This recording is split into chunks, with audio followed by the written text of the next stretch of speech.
මේ වෙනකොට තිරිකුණාමලේ තෙල්ටැංකි සංකීර්ණය කාලයක් තිස්සේ අවසන් කර ගැනීමට බැරුව තිබිච්ච ගිවිසුම සම්පූර්ණ කරමින් මේ වෙනකොට ඒ ගිවිසුම අත්සන් කරලා තියෙනවා. එතකොට මේ තෙල්ටැංකි සංකීර්ණය ගැන කතා කරනකොට මම හිතන්නේ මේකේ පිහිටීම සහ එහි වැදගත්කම ඉතාමත්ම ඉස්සලා අපිට සලකා බලන්න වෙනවා. මම බලාපොරොත්තු වෙනවා ඒ වැදගත්කම කියලා. ඊට පස්සේ මේක ඉතිහාසය, ඊට පස්සේ මේකේ එළඹිච්ච ගිවිසුම් අපිට අර අපේ හඳුන්වා දෙන මහත්මයා කිව්වා වගේ ඒ ගිවිසුම් වලින් අපිට අයිතිද නැද්ද? ඒ වගේ තියෙන බලපෑම් මොකද්ද? අවසාන වශයෙන් අපිට මේකෙන් වෙන අවාසි මොනවද? රට බල වෙන අවාසි මොනවද කියන එක පිළිබඳව සාකච්ඡා කරන්න. එතකොට අපි ඉස්සලාම ගත්තොත් මේ තිරිකුණාමලේ තෙල්ටැංකි සංකීර්ණයේ පිහිටලා තියෙන තිරිකුණාමලේ වරාය. ඒක තිරිකුණාමලේ වරායේ වැදගත්කම ඉතාමත්ම අපිට සැලකිලිමත් වෙනවා. ලෝකයේ දෙවෙනියට විශාලතම ගැඹුරුම ස්වාභාවික වරාය හැටියට තමයි කියන්නේ. ඒකට ඒකේ ගත්තොත් ඉන්දියන් සාගරයේ හදවත කියලා කියනවා. එතකොට මේකේ වැදගත්කම අද ඊයේ නෙවෙයි කතා කරන්නේ අනාදිමත් කාලයක් තිස්සේ රජ කාලේ ඉඳගෙනම මේක ඊ타ත්ම මේ කලාපයේ මේ කලාපයේම වෙළඳ මධ්‍යස්ථානයක් යුද මධ්‍යස්ථානයක් හැටියට තමයි භාවිත වෙලා තියෙන්නේ. එතකොට පෘතුගීසි, ලන්දේසි, ඉංග්‍රීසි ඔක්කොගෙම ඇත්තටම දැන් අපේ ඉතිහාසය සලකලා බැලුවම කියන්නේ මේක යුද පිටියක් වෙලා තියෙනවා. ඇයි යුද පිටියක් වෙන්නේ? මේක ලබාගත්ත කෙනා, මේක පාලනය කරන කෙනා කලාපයෙන් පාලනය කරනවා කියන එක තමයි ඉතිහාසයෙන්ම තිබුණේ. දැනටත් ඒකේ විදිහම තමයි. 1942 ජපානයේ ඉංග්‍රීසි යුද නැව් 3ක් ගිල්ලලා තියෙනවා යුද ප්‍රහාරයකින්. එතකොට මේ තියෙන්නේ තිරිකුණාමලේ වරාය. මේ වරාය ගත්තොත් ඇත්තටම මේ Google එකට ගිහිල්ලා බැලුවොත් මේ පේන ඔයගොල්ලන්ට මේක කළු පාටයි. ඒ කියන්නේ මේකේ ගැඹුර ඇත්තටම මේ සමහරු කියන මේ ගැඹුර දන්නේ නැහැ කියලා. ඔයගොල්ලෝ තිරිකුණාමලේ ගිහිල්ලා තියෙනවා නම් කෝණේශ්වරම් මේක උඩට ගියාම පල්ලිය උඩට ගියාම පල්ලෙහා බැලුවෙන් පස්සේ පේනවා තනි නිල් පාට වතුර. ඒ කියන්නේ මේක සාමාන්‍යයෙන් අතිවිශාල ගැඹුරු වරායක්. එතකොට ඇත්තටම ලංකාවට ඔය අපිට බොරතෙල් ගේන නැව් 1,40,000ක් විතර වෙනවා. ඒ නැවක් මේ සාමාන්‍යයෙන් කියන්නේ වරාය දකින්නේ නැහැ. කිලෝමීටර් 10ක් විතර ඈත ඉඳන් තමයි තෙල් පොම්ප කරන්නේ. ඒ නැව් නෙමෙයි ඊට වඩා විශාල නැවක් වුණත් මේ වරාය ඇතුළට ඇතුළු කරන්න පුළුවන්. මීට වඩා මේ ස්වාභාවික වරායන් ඇත්තින් පළවෙනි තැන තියෙනවා සිඩ්නි වරාය. තව කැනඩා වරායක් තියෙනවා. අපිට තුන්වෙනි තැන කියනවා ගැඹුර අතින් එහෙම සාකච්ඡා වෙනවා. හැබැයි ඊළඟ ප්‍රශ්න තමයි මේක මුහුදු ප්‍රධාන මුහුදු සීමාවක පිහිටලා තියෙන එක. මුහුදු මේ නාවික ගමනාගමන මධ්‍යස්ථානයක පිහිටලා තියෙන එක. හරියට. ඊට පස්සේ මේකේ විශාලත්වය ගත්තොත් ජල වපසරිය අක්කර 4000ක් විතර. භූමිය ගත්තොත් භූමිය අක්කර 13000ක්. අපි කොළඹ වරායත් එක්ක සාපේක්ෂව ගත්තොත් කොළඹ වරායේ තියෙන අක්කර භූමිය 1200යි. ඒකත් අපි හදාගත්තු එකක්. මේක සම්පූර්ණම තියෙන්නේ මේ ඇත්තටම ඉතාමත්ම ලස්සන සුන්දර පරිසරයක තව විශාල නිදහස් භූමි ප්‍රමාණයක් තියෙනවා. රජයට අයත් විශාල භූමි ප්‍රමාණයක් තියෙනවා මේක වටේ. තාම අත තියලවත් නැහැ. කැලෑ මූවෝ එහෙම ඉන්න ලස්සන භූමි ප්‍රමාණයක් තියෙනවා. එතකොට මේ තියෙන්නේ දැන් ඔය අපේ තිරිකුණාමලේ තෙල් ටැංකිය පහළ ටැංකිය අංගනේ ෆොටෝ එකක්. ඒකත් එක්ක මේ තියෙන්නේ අපේ ඔයි ජැටිය. ඊට එහා පැත්තෙන් තියෙන්නේ ප්‍රීමා ජැටිය. ප්‍රීමා එකත් එක්ක එහා පැත්ත එක කොහොම බැලුවම ඉතාමත්ම ලස්සනයි. සහ මේ සියල්ල ප්‍රදේශයේම වරාය. එතකොට මේ තියෙන්නේ මම උදේ ගන්නපු ෆොටෝ එකක්. ඒ මං ගන්න වෙලාවේ ලංකාව හරහා ගමන් කරමින් තිබිච්ච නැව් තමයි ඔය පෙන්වන්නේ පොඩි පොඩි කාක්කු වගේ. මේ යන්නේ සියලුම. එතකොට ඕගොල්ලන්ට පේනවා ඇති ලංකාව හරහා කොච්චර නැව් ප්‍රමාණයක් යනවද කියලා. එතකොට මේ කලාපේ ලංකාව පහු කරන්නේ නැතුව යන්න බෑ නෑ. ඒ කියන්නේ එතකොට ප්‍රධාන මූදු මාර්ගය තමයි මේ තිරිකුණාමලේ වරාය පිහිටලා තියෙන්නේ. මේ තියෙන්නේ දැන් චීනෙ විසින් ඒගොල්ලොන්ගේ මම හිතන්නේ ඔයගොල්ලෝ දන්නවා වන් රූට් දැන් ඒගොල්ලොන්ගේ තියෙනවා පරපරණ සේද මාවත නැවතත් ස්ථාපිත කරගෙන යනවා. ඒගොල්ලෝගේ නිෂ්පාදන අලෙවි කරන්න ඒගොල්ලෝ ලොකු කැම්පේන් එකක් අරගෙන යනවා. එතකොට ඒකට අනුව ඒගොල්ලෝ කපනවා දැන් සිංගප්පූරුව තමයි මේ ප්‍රදේශයේ මේ තියෙන සිංගප්පූරුව මේ ප්‍රදේශයේ නාවික ගමනාගමනයේ සියලුම නැව් සිංගප්පූරුව හරහා යන්න ඕනේ මේ අපේ මැද පෙරදිගින් ඉඳලා එන නැවක් ආපහු චීන පැත්තට යනවා නම් සිංගප්පූරුව යන්න ඕනේ. එතකොට එතන ඒ හරහා යනකොට කිලෝමීටර් 1600ක් යන්න ඕනේ. ඒක අඩු කරලා තායිලන්තය හරහා කපනවා ක්‍රා කියලා ඇලක්. දැන් ඒක මේ කරගෙන යන්නේ. එතකොට මේ ක්‍රා ඇල කැපුවොතින් කිලෝමීටර් 100 ගාණක් පළල් ඇලක් මේක. ඒක කැපුවොතින් එතන ඉඳලා කෙලින්ම පොයින්ට් වෙන්නේ සිංගප්පූරුව හරහා යන නැව් ඔක්කොම කෙලින්ම මෙතනින් ඇවිල්ලා ලංකාවට තමයි පොයින්ට් වෙන්නේ. එතකොට තව ඉස්සරහට මේ වරාය මේ කලාපේ ඉතාමත්ම නාවික ශේෂ්ත්‍රය ගත්තත් අර සිංගප්පූරුවේ තිබිච්ච හබ් එක ඔයිල් හබ් එක ඒ සියලුම හබ් එක ලංකාවට එන්න නියමිතයි. ඒකට දැනට තියෙන ඊට පස්සේ අපි ගත්තොත් මම මේ පැහැදිලි කරේ ඇත්තටම මේ ඔන්න ඔය වරාය ඇතුලේ තමයි මේ තිරිකුණාමලේ තෙරිටැංකි සංකීර්ණය චීන වරායේ පිහිටලා තියෙන්නේ. ඒක ඉතිහාසය අපි පොඩ්ඩක් ගත්තොත් මේ තියෙන අතර මේ තෙරිටැංකි සංකීර්ණය මේ තියෙන්නේ පහළ ටැංකි අංගණය කොටස් දෙකකට තියෙනවා ඇත්තටම. මේ මැද්දෙන් තියෙනවා තිරිකුණාමලේ බැටිකල රෝඩ් එක. ඒකේ මුහුද පැත්තට වෙන්න පිහිටලා තියෙනවා තිරිකුණාම මේ පහළ ටැංකි අංගණය. මේකේ ඇත්තටම ටැංකි 14ක් තිබුණා අක්කර 50 ගණක් විතර තියෙනවා. ඒක තමයි මුහුද මේ ජැටිය තියෙන්නේ. ඔය ජැටිය තියෙනවා. මේ දැනට භාවිතා කරන ජැටිය ඊට අමතරව ඉස්සර භාවිතා කරපු ජැටිය ඒකේ මීට වඩා විශාල නැව් ගහන්න පුළුවන් හැටියට තියෙනවා. ඊට පස්සේ මේකේ අපර් ටැංක් ෆාන්ඩ් එක කියලා තියෙනවා. ඉහළ ටැංකි අංගණය. ඒකේ තියෙනවා ටැංකි 85ක් දැනට තියෙනවා. මේ පෙන්නන්නේ ඒක. එතකොට මේක හදන්නේ 1924 අතරම මේක කියන්නේ ඉතිහාසය කරකට සමහරු කියනවා මේක දෙවෙනි ලෝක යුද්ධෙට නෙවෙයි හදන්නේ ඇත්තටම පළවෙනි ලෝක යුද්ධෙන් පස්සේ ඉංග්‍රීසීන් බලනවා මේ ප්‍රදේශ මේකේ තියෙන වැදගත්කම ඒගොල්ලන්ට පැහැදිලි වුණාට පස්සේ මේක නාවික හා සැපයුම් මධ්‍යස්ථානයක් හැටියට පවත්වාගෙන යන්න පුළුවන් හින්දා තමයි මේ ටැංකි සංකීර්ණය මෙතන බිහි වෙන්නේ. 1924 ආරම්භ කරලා 1930 වෙනකොට මේ ටැංකි 101කින් යුක්ත ටැංකි සංකීර්ණය හැදුවා කියලා තමයි කියන්නේ. එතකොට මේකේ අක්කර ගාන ගත්තොත් අක්කර 750ක් කියනවා. නමුත් මේ පාර ළඟම මේ සර්වේ එක කරාට පස්සේ මීට වඩා වැඩි අක්කර ප්‍රමාණයක් එතන තිබුණා. ඊට පස්සේ යටත් සමයේ මේක බ්‍රිතාන්‍ය නාවික සැපයුම් මධ්‍යස්ථානයක් හැටියට තමයි භාවිතා කරමින් තිබුණේ. ඊට පස්සේ මේ ටැංකි අංගනේ ධාරිතාවය ගත්තොත් ඉහළ ටැංකි අංගනේ ටැංකි 85ක් තියෙනවා. එක ටැංකියක සාමාන්‍යයෙන් මෙට්‍රික් ටන් 10000ක් ගබඩා කරන්න පුළුවන් තෙල්. ඔය කියුබික් වලින් ගත්තොත් 12500 නමුත් සාමාන්‍ය මෙට්‍රික් ටන් 10000ක් පුළුවන්. පහළ ටැංකි අංගනේ ටැංකි 14ක් තියෙනවා. ඒක එතකොට 1400යි. එතකොට 9,90,000ක් ඒක ගබඩා කරන්න පුළුවන්. එතකොට මේකේ අපි තෙල් ගබඩා කරගත්තොත් මේ අපිට මාස දෙකකට දැන් මේ අපිට සති දෙකකටවත් ඇත්තටම මේ තෙල් තියාගන්න බෑ. මේ අපේ තියෙන මේ තෙල් පහසුකම් එක දැන්. නමුත් අපිට මේක පාවිච්චි කරනවා නම් ඇත්තටම අපිට මාස දෙකක බෆර් ස්ටොක් එකක් සංචිතයක් තියාගන්න පුළුවන්. මේකේ ටැංකි 101ක් තිබුණාට ඇත්තටම දැන් තියෙන ටැංකි 99ක්. ඒකට හේතුව 42 දී ගුවන් ජපාන් ප්‍රහාරයක් එල්ල වෙනවා. ඒ වෙලාවේ ගුවන් යානාවක් කඩම් වැටෙනවා ඔය 91 කියන ටැංකියට. ඒක දවස් 7ක් ගිනි ගත්තා කියලා කියන්නේ. ඊට පස්සේ තව එයාට එකකින් පහළ ටැංකිය අංගනේ තවත් ටැංකියක් විනාශයටපත් වෙනවා. දැන් තියෙන ටැංකි 99යි. එතකොට ඊට පස්සේ මේක නිදහස ලැබෙනකොට ඇත්තටම බ්‍රිතාන්‍ය අපිට මේක දුන්නේ නැහැ. මේගොල්ලෝ කරේ මේක 48 නිදහස් ලැබෙන්නේ ඉස්සෙල්ලා මේක නාවික බ්‍රිතාන්‍ය නාවික කඳවුරකට තියාගන්න ගිවිසුමක් අත්සන් කරලා තිබුණා. ඒ අනුව නිදහසෙන් පස්සේ මේක පාලනය කරේ පාවිච්චි කරේ බ්‍රිතාන්‍ය. ඊට පස්සේ 1957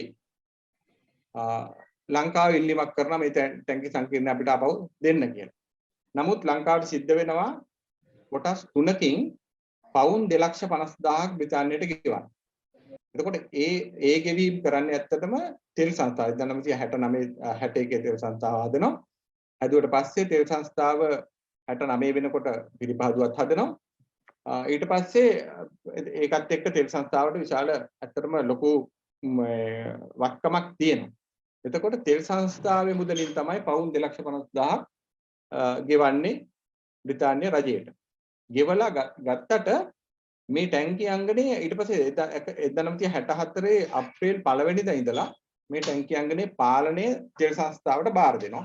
හැබැයි ඒ බාර දුන්නට ඊට මේ භූමියේ අයිතිය නීතිමය හැටියට තෙල් සංස්ථාවට පවරන්නේ නැහැ. එතකොට මේ වෙනකොට මේ පහුගිය තාමත් තියෙන්නේ මේ භූමියේ අයිතිය ශ්‍රී ලංකා රජයේ සතුව තමයි තියෙන්නේ. ඊට පස්සේ මේ 77 අවසානයේ වෙනකන් ඇත්තටම තෙල් සංස්ථාව රට පුරා තෙල් බෙදා හැරීමට මේක පාවිච්චි කරා. මේකේ තිබුණා ඇත්තටම අපේ මේකට තෙල් අරගෙන අපේ පිළිපහදුවේ තෙල් එතකොට හොඳටම ප්‍රමාණවත් වුණා ලංකාවේ තෙල් සැපයීම ලබා දෙන්න. ඒකට අපේ තම්මැන්න කියලා නැවක් තිබුණා. ඒ නැවෙන් තෙල් අරගෙන ගිහිල්ලා තිරිකුණාමාලේ අන්ලෝඩ් කරලා ඒ ප්‍රදේශයේ බෙදා හැරියා. ඊට අමතරව මේකට තියෙනවා රේල් පාර තියෙනවා. එතකොට කෝච්චි වලින් තෙල් දුම්රියෙන් තෙල් ප්‍රවාහනය කිරීමේ පහසුකමක් තියෙනවා. අපි ඒක ඒ කාලේ ඒ විදිහට පාවිච්චි කරා. ඊට පස්සේ මේ තියෙන්නේ ජැටිය. ඊට පස්සේ වෙන්නේ ඇත්තටම දැන් මේක කාලයක් තියෙනවා අපිට 80 ගණන් වල ඉඳලා කාලයක් එනවා 87 දශකයේ වෙනකොට ලංකා ලෝකේ තෙල් මිල පහළ බහිනවා. ඒ පහළ බහිනවත් එක්කම මේකේ වැදගත්කම යම් ප්‍රමාණයකට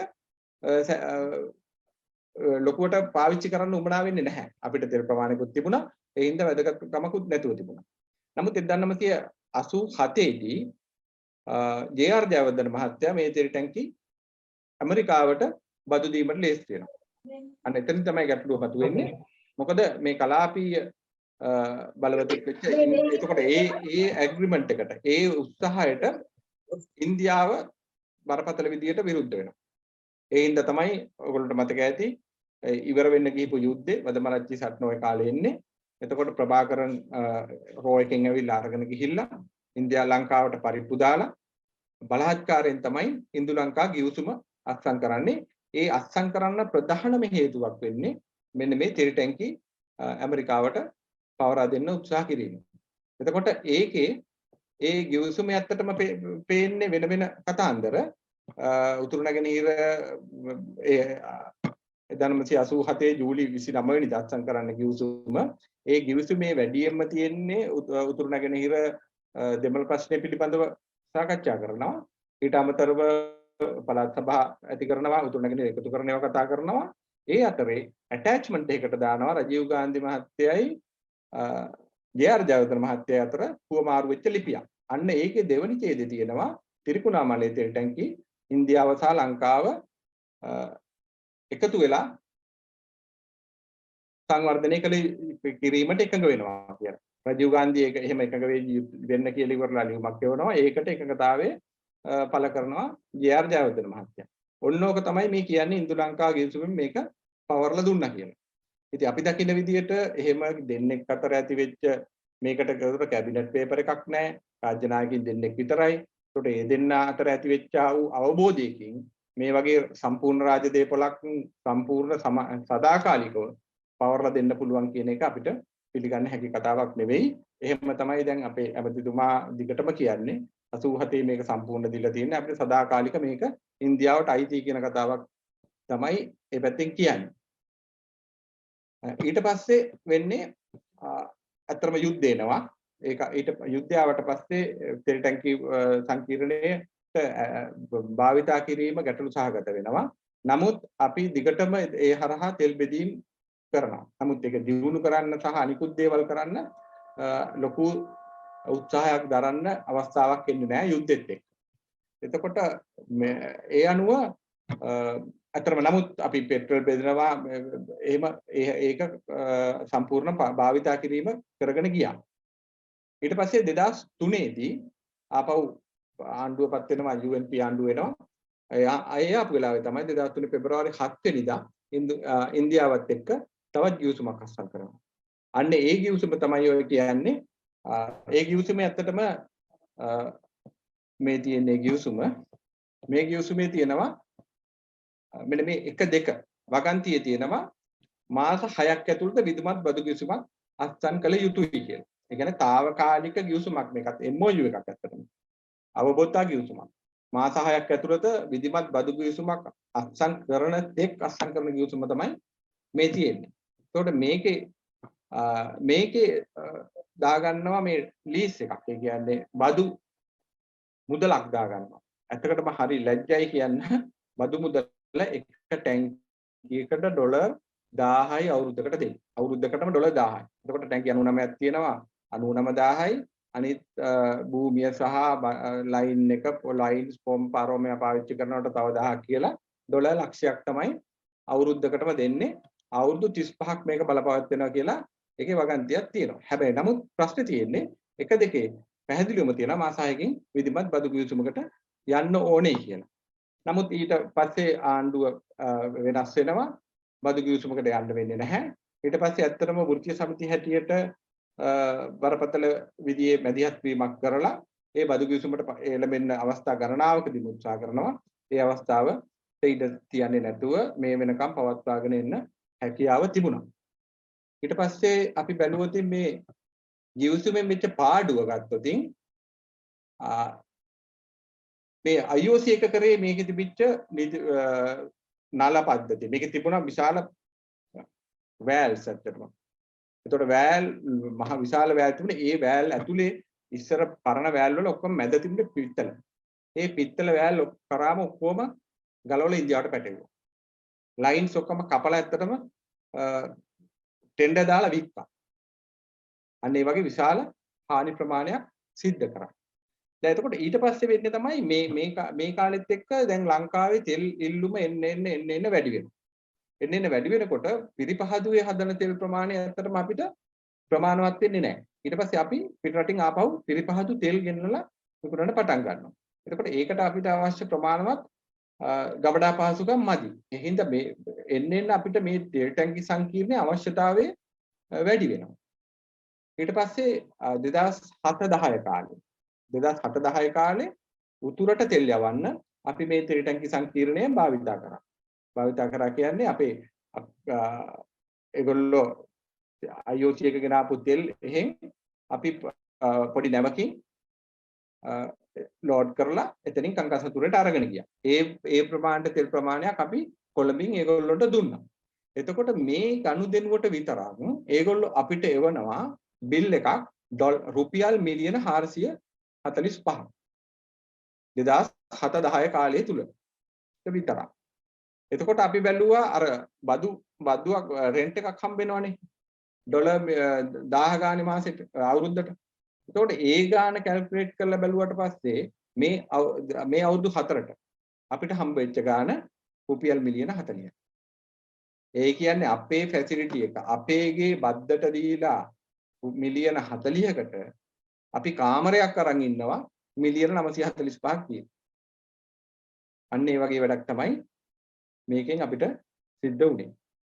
ඊට පස්සේ ඇත්තටම දැන් උතුරු නැගෙනහිර උතුරු මැද පළාත්වල මේක හරහා අපි තෙල් බෙදනවා නම් අපිට ට්‍රාන්ස්පෝර්ට් කොස්ට් එකෙන් විතරක් අපි ගණන් හැදුවා.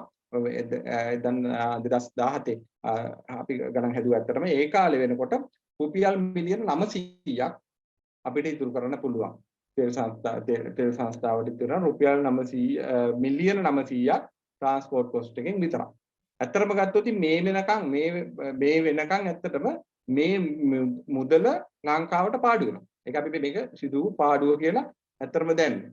මේක අපි ওই නිල වශයෙන් ගත්තා මේක තොරතුරු දැනගැනීමේ පනත යටතේ ගන්නපු පින්තූරයක් තමයි තියෙන්නේ. අපි මේක නිල වශයෙන් කොච්චර පාඩුවක් වුණාද කියන එක ඔය ගත්තා. දැන් අපි බලමු ඇත්තටම මේ තෙල් ටැංකි ටික අපිට මම කිව්වේ දැන් අපිට තෙල් දැන් යුද්ධය වුණාට පස්සේ අපිට මේ තෙල් කන්සම්ප්ෂන් එක වැඩි වෙලා තියෙනවා. එතකොට ඇත්තටම ගත්තොත් අපිට දැන් සති දෙකකට විතරයි අපිට තෙල් තියාගන්න පුළුවන්. එතකොට මුතුරාජ වෙලයි කොළොන්නාවයි ගත්තත් මෙට්‍රික් ටන් ලක්ෂ 4ක් විතර තියෙන්නේ. ඒක සති දෙකකට තමයි තියාගන්න පුළුවන්. ඒ හින්දා ඇත්තටම දැනට අපිට මාස 3කට සංචිතයක් තියාගන්නවා නම් ආරක්ෂිත තොගයක් තියාගන්නවා නම් තව ටැංකි 99ක් අවශ්‍ය වෙනවා. එතකොට ඒ හින්දා මේ ටැංකි සංකීර්ණය ඇත්තටම අපිට අත්‍යවශ්‍ය මොහොතක් මේ වෙලාව වෙනකොට. ඊට පස්සේ කොළඹ මුතුරාජ වෙල අපිට තෙල් ගොඩ බාන්න තියෙන්නේ තැන් දෙකයි. ඒ තැන් දෙකම දැන් යම් ප්‍රමාණයකට අබලන් වෙලා තියෙන්නේ. ඒ තැන් දෙක එක දිගටම මේ දැන් අපේ පිරිපහදුවේ තෙල් ප්‍රමාණවත් වෙන්නේ ඇත්තටම 14% විතරයි අපි පෙට්‍රල් හදන්නේ. 30ක් විතර තමයි 28ක් විතර තමයි ඩීසල් හදන්නේ. ඉතුරු තෙල් ඔක්කොම අපි රටින් ගේනවා. ඒ ගේන තෙල් අපි මේ මුතුරාජ වෙල බෝයාවෙන් සහ කොළඹ ජැටියෙන් ගොඩ බාන්න ඕනේ. ඉතින් එහෙම ගත්තොත් ඒක කොළඹින් ගොඩ බාන්න ගත්තොත් මාස සමහර ගැටලුවක් වුණොත් ඊට පස්සේ හුළඟ ඇල්ලුවොත් ඒව වුණොත් අපිට විශාල ගැටලුවකට මුහුණ දෙන්න වෙනවා. එහෙම ගත්තොත් අපිට දැන් මේ වෙනකොට ගොඩ බෑමේ මධ්‍යස්ථානයක් අනිවාර්යයෙන්ම අවශ්‍ය වෙනවා. ඊට පස්සේ අත්‍තරම මේක අපි පාවිච්චි කරනවා නම් මේ කලාපීය කේන්ද්‍රස්ථානයක් හැටියට තියෙන එක අපිට විශාල විදේශ විනිමයක් හොයන්න පුළුවන්. අතර මේකේ මේ වෙනකොටත් අපි ටෙන්ඩර් එකක් කෝල් කරොත් පිටරට සමාගම් වලට මේකේ තෙල් දාන්න කියලා ඒගොල්ලෝ මේකේ තෙල් ඒගොල්ලෝගේ තෙල් ගෙනත් දානවා.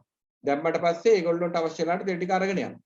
එතකොට ඒ යනකොට අපිට ඒකෙන් විශාල අපිට ඒකට ටූපුට් චාර්ජ් එකක් ගන්න පුළුවන්. අපිට ඒකට මේ කුලියක් ගන්න පුළුවන්. එහෙම ගත්තොත් අපිට විශාල ඩොලර් ප්‍රමාණයක් අපිට එන්න පුළුවන්. ඊට පස්සේ දැන් මේ තෙල් ගොඩ බෑම සහ ආපහු රැගෙන යන්නේ නැව් වලට.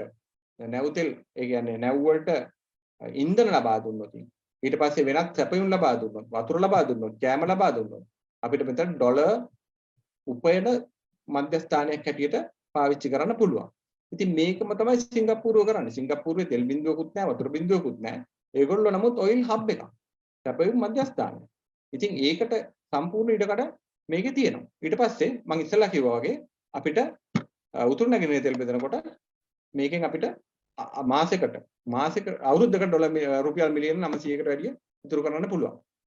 ඊට පස්සේ අනිත් එක ගත්තොත් ඕනෑම කාලගුණික තත්ත්වයක් යටතේ මෙතන තෙල් ගොඩ බාන්න හැකියාව තියෙනවා. මොකද තිරිකුණාමල දැන් මෙහි සමානලාට අපිට දවස් 3-4 හුලඟාල්ලලා තෙල් ගොඩ බාන්න බැරුව ඉන්නවා. නමුත් මෙතන මේ අවස්ථා සියල්ලම නිකන් වැවක් වගේ තියෙනවා. මේක දැන් ඊළඟ ප්‍රශ්නේ තමයි මේ ටැංකි සංකීර්ණය දැන් සමහරු කියනවා මේක ආණ්ඩුවට හදන්න බෑ මේක මලකඩ කාලා තියෙන්නේ මේක නිකන් කැලෑවට යනවා ඔහොම මතයක් අරගෙන ගියා. අපි ඒ කට්ටියකින් ඇහුවා ඒගොල්ලෝ ඇවිල්ලා ගිහිල්ලා සමහරව කිසි දෙයක් බලන්නේ කරන්නේ නැතුව තමයි කියන්නේ.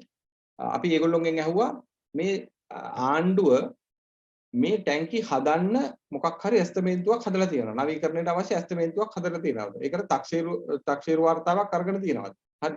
ඊට පස්සේ ඒ තක්සේරුවක් කරනවා නම් තාක්ෂණික ඇගීමක් කරන්න. තාක්ෂණික හැකියාව තියෙන සහතික තියෙන කට්ටිය කරන්න ඕනේ. නමුත් මේ කියන කිසිම කෙනෙක් එහෙම දෙයක් කරලා නැහැ. එහෙම කිසි දෙයක් කරන්නේ නැතුව මේක විකුණන්න අවශ්‍ය හින්දාම තමයි මෙහෙම අපිට මේක කරන්න බැහැ කියන මතය ගේන්නේ. නමුත් අපි ඒක පුළුවන් කියලා කියන්නේ හේතු ඇතුව. අතරම ගත්තොත් මේ ටැංක් සංකීර්ණයේ වැදගත්කම මෙහෙම කලාවට ගිහිල්ලා තියෙනකොට යුද්ධෙන් පස්සේ ඇත්තටම අපි වෘත්තීය සමිතිය හැටියට එකතු වෙලා විශාල බලපෑමක් කරා දිගටම සාකච්ඡා කරා මේක රජයට ආපහු නැවත ගත යුතුයි කියන එක කරා. ඉන්දියාවට 2003 ගහපු ගිවිසුම් වලින් ලංකාවේ තෙල් සංස්ථාවල තිබිච්ච තෙල් ඒකාධිකාරියෙක් කැඩිලා ඉන්දියාවට දීපු එක ඒ ගහපු ගිවිසුම් වල තියෙන බරපතල වැරදි පෙන්වන දුන්නා. ඒවත් එක්ක ලොකු කතිකාවක හිටියා. ඒකම තමයි එතකොට 2016 බජට් ප්‍රොපෝසල් එකක් හැටියට ආණ්ඩුවෙන් කිව්වා බජට් එකට ප්‍රොපෝසල්ස් දෙන්න කියලා. අපි කණිතෙල් පොසිෂන් සංගමයේ හැටියට ඇත්තටම ඒකට ප්‍රොපෝසල් එකක් ලියලා දැම්මා. මෙන්න මේ ටැංකි සංකීර්ණය මෙහෙම එකක් තියෙනවා. මේක හරි විශාල පොටෙන්ෂල් එකක් තියෙනවා. මේකේ ඩොලර් උල්පතක් මේක ආපහු ආණ්ඩුවට අරගෙන පරිහරණය කරන්න කියලා. ඊට පස්සේ තමයි කෝප් එකකින් යවන්නේ CPC එකට යවනවා ලියුමක් මේ පිළිබඳව ශක්්‍යතා වාර්තාවක් එවන්න කියලා. අන්න ඒකට අනුව අපේ ඉංජිනේරුවරු 5 දෙනෙක් ගිහිල්ලා හදනවා වාර්තාවක්. ඇත්තටම. ඒ වාර්තාවේ ඇත්තටම මේ වගේ ඔයගොල්ලෝ දන්නවා මෙතන වැඩි ඉංජිනේරුවරු ඉන්නේ හින්දා මේ වාර්තාවක් හදන්නේ ඒ ක්ෂේත්‍රයේ පළපුරුද්ද තියෙන්න ඕනේ. ඒකේ වරදත් ඉංජිනේරුවෙක් වෙලත් මදි ඇත්තටම. ඒ ස්ටෑන්ඩඩ්ස් වල සර්ටිෆිකේට්ස් ගන්නපු කට්ටිය ඉන්න ඕනේ. අන්න ඒ වගේ වරලත් ඒ ක්ෂේත්‍රයේ පළපුරුද්ද තියෙන සහතිකලත් ඉංජිනේරුවෝ 5 දෙනෙක් තමයි මේ ගිහිල්ලා මේ වාර්තාව හදන්නේ. ඒකෙදි බැලුවා තෙල් ටැංකි 16ක්. ඒ 16ම නවීකරණය කරන්න තක්සේරු වාර්තාවක් ඉදිරිපත් කරා. මේ ඒ වාර්තාව කරනකොට ඒගොල්ලෝ ගන්නපු ෆොටෝස් තියෙන්නේ මේ ටැංකි සංකීර්ණය ඇත්තටම මලකඩ කාලා දිරලා ඔහොම කතාන්දර කියනවා. මේ ඇත්තටම මේ තියෙන්නේ මම මේ ටැංකි 10කට වැඩි නැගලා තියෙනවා. මේ ටැංකි වල ඇත්තටම මේ දැන් කොළඹ තියෙන ටැංකි වලට වඩා තාම හොඳයි. ඒ කියන්නේ 95න් පස්සේ කොටි ගැහුවට පස්සේ කොළොන්නාවේ හැදුව ටැංකි ඒවා මේ වෙනකොටත් ඇත්තටම වහලවල් දිරලා ගන්න දෙයක් නැහැ. ඇතුළ උඩ නැගලා ඇවිදින්නත් බයයි. නමුත් මේ ටැංකි තාමත් සුපිරිම තත්ත්වයේ තියෙනවා. මේ පාට තියෙන්නේ ඇත්තටම මේ දිරලා නෙවෙයි ඒ පේන්ට් එකක් ඔය තියෙන්නේ. මේ තියෙන්නේ ෆොටෝස් මේ තියෙන්නේ එක තැනක තියෙන්නේ මේ නල වුණත් තාම හොඳ තත්ත්වයේ තිබුණා. මේ තියෙන්නේ කෝච්චි පාරේ තියෙන තෙල් පටවන්න තියෙන පහසුකම්. ඔය තියෙන්නේ නල කපලා අයින් කරපු තැන්. මෙන්න මේ ෆොටෝ එකේ තියෙනවා ඇත්තටම මේක ගත්තොත් මේකෙන් බලා ගන්න පුළුවන් මේ හොරු කපපු ටැංකියක්. දැන් මේ ටැංකිය ලේසියට කපන්න බෑ ගෑස් මේව අරගෙන ඇවිල්ලා මේ කපන්න ඕනේ. මේක ලොකු දැන් කැලේ සම්පූර්ණ වැහිලා තියෙන්නේ මේක. එතකොට මේකෙන් බලා ගන්න පුළුවන් thickness එක කොච්චරද කියලා. දැන් අපේ සාමාන්‍යයෙන් ටැංකියක වගේ 3-4 ගුණයක ඝනකමක් තියෙනවා තහඩුවක. ඉතින් මේ නිලධාරීන් ඔක්කොම හරියටම මේ මැනලා ඒ ඔක්කොම තමයි මේ වார்த்தාව හදන්නේ. එතකොට මේකෙන් බලා ගන්න පුළුවන් මලකඩ කාපක් කියන කට්ටියට මේ ටැංකියක් ඇතුළ පිට දෙකම පේනවා. මලකඩ සාමාන්‍යයෙන් ඔහොම නෙවෙයි තියෙනකොට. මේ තියෙන 91 ටැංකිය අර ජපාන් බෝම්බෙන් විනාශයටපත් වෙච්ච ටැංකිය. ඊට පස්සේ මේගොල්ලෝ හදපු රිපෝට් එකේ ප්‍රොජෙක්ට් ප්‍රොපෝසල් එක. එතකොට ඒ වෙලාවේ හැදුවේ මේ ටැංකි 16ක් සඳහා නල මාර්ගයේ යටියේ ඉඳලා නලයක් එලන්න, ඊට පස්සේ ගෑන්ට්‍රි හදන්න, ඊට පස්සේ මේ කෝච්චි පාරේ දුම්රියෙන් තෙල් පහසුකම් යන එක හදන්න, ඊට පස්සේ බවුසර් ලෝඩ් කරන්න ගෑන්ට්‍රි වලට ඔයිලි වෝටර් සෙපරේටර් මැනේජ්මන්ට් සිස්ටම් එකක්, පයිප්ලයින් එකක්, ඒ ඔක්කොටම ඊට පස්සේ ඇඩ්මිනිස්ට්‍රේෂන් බිල්ඩින් එකක්, ඒ ඔක්කොටම ගණන් හැදුවාන් පස්සේ ඩොලර් මිලියන 10යි යන්නේ. ඒක තෙල් සංස්ථාවට ඒ වෙලාවේ ඩොලර් මිලියන 10ක් කියන එක මහා ලොකු ගාණක් නෙවෙයි අතට. මොකද දැන් මේ ගණන් ටික රුපියල් වලට කන්වර්ට් කරලා බැලුවා මේ දවස්වල මාස අවුරුද්දකින් ට්‍රාන්ස්පෝර්ට් කොස්ට් එකෙන් විතර මේක රිකවර් වෙන්න ඉඩ තිබුණා. ඊට පස්සේ ඇත්තටම මේක නවීකරණය කරගත්තා නම් ඩොලර් මිලියන ඊට පස්සේ ඔය පෙන්නන්නේ අපි මේ කලාපේ තෙල් ටික අපි බෙදුවා නම් ට්‍රාන්ස්පෝර්ට් කොස්ට් එකෙන් විතරක් අපිට මේක ඉතුරු වෙනවා. ඊට පස්සේ උනේ දේ තමයි මේ රිපෝට් එක ඉදිරිපත් කරාට පස්සේ මේ රිපෝට් එක පදනම් කරගෙන කැබිනට් පේපර් එකක් යනවා මේ ටැංකි 16ක් ගන්න කියලා. ටැංකි 16ක් ආපහු ගන්න දෙයක් නෑ ඇත්තටම.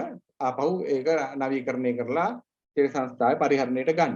ඒ ගන්න ගියාට පස්සේ ඒක අවස්ථා ගණනාවකදී එතකොට තිබුණේ රනිල් වික්‍රමසිංහ මහත්තයා ආණ්ඩුව ඒ කැබිනට් පේපර් එක ආපහු අනුමත කරලා ඊට දවස් ඊළඟ සතියේ කැබිනට් පේපර් මේ අහෝසි කරනවා. ඊට පස්සේ අපේ තෙල් දාගන්න ඉඩමදි වෙනවා. ඒ දවස්වල විදුලි බලය සඳහා තෙල් නැව් දෙකක් ඉල්ලලා තිබුණා. ඒ තෙල් දාන්න ඉඩමදි වුණාට පස්සේ නැවත වතාවක් කැබිනට් අප්‍රූවල් එකක් ගන්නවා. ආපහු මේ ටැංකි විදුලි බල මණ්ඩලයයි විදුලි බල අමාත්‍යාංශයයි තෙල් khනිජ තෙල් අමාත්‍යාංශයයි දෙක එකතු වෙලා නවීකරණය කරලා වහාම පරිහරණයට ගන්න. ඒ සඳහා අපේ ඉංජිනේරුවරු ගියාට පස්සේ තමයි ඉන්දියාවේ IOC එකේ එතකොට හිටපු කට්ටිය ඇවිල්ලි ඉවර වෙලා ඇතුළට දාලා වහලා ලොකු කලබගෑනියක් වෙන්නේ. ඒකත් එක්කටම ඇත්තටම උද්ඝෝෂණ ඇති වෙනවා. තෙල් සංස්ථාවේ මේ උද්ඝෝෂණ මාලාවක් යනවා. ඒකත් එක්කම අපිට ඩොකියුමන්ට්ස් එළියට එනවා. මේක ලංකාවට අයිති කියන එක ඔප්පු කරගන්න පුළුවන්. නීතිපතිවරයාගේ අවස්ථා ගණනාවකදී ඔපිනියන් එක ඇහුවට පස්සේ ඒකෙන් ආපු ලියුම් අපිට හම්බ වෙනවා.